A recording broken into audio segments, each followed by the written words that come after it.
An emotional day in Arizona as we honor our fallen heroes. Today, a tribute to the 19 firefighters killed battling the Yarnell Hill wildfire 1 week ago. White hearses carried all 19 members of the Granite Mountain Hotshots team to a public memorial. The Phoenix Fire Department provided escort vehicles from the medical examiner's office on a 100-mile procession to Prescott. Our own Guy Atchley is in Prescott now.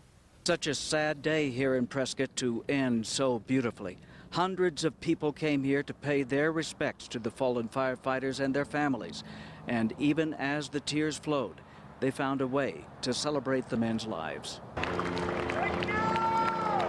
As 19 white hearses drove through downtown Prescott, waves of emotion came over the hundreds of people lining the streets.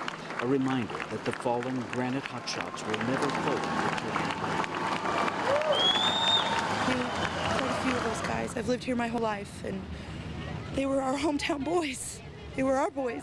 Now they're gone, and it's just really hard. People from across the nation waited for hours for this very moment. Flags waving, hands over hearts, the community honored the brave men who lost their lives fighting a fire burning just miles away. It was heartbreaking. We knew some of the boys and their families, and it just tore us apart. For many, the procession was a reminder of how fragile life can be. My longtime boyfriend and my father of my son was out on that fire, and I didn't know if he was okay when somebody called me, so that was really hard. But and now I feel bad because he got to come home.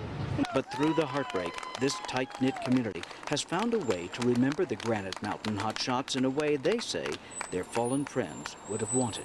Last night we had like a little celebration of life party for our buddy Robert and our buddy, his cousin Grant.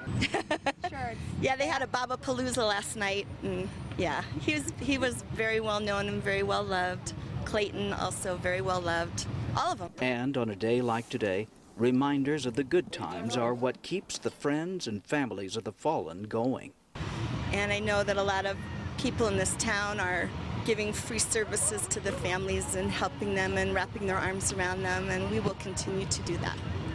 The families of the fallen greeted the 19 hearses near Fire Station 7, one step closer to saying goodbye to the fathers, sons, husbands, and brothers who gave their lives to service. And everybody should hug their family closer now. The heartbreak in this town has hit everyone. But now the fallen firefighters are back home, and this community will try to move forward, even as they vow never to forget the 19. Guy Atchley, KGUN-9 News, in Prescott.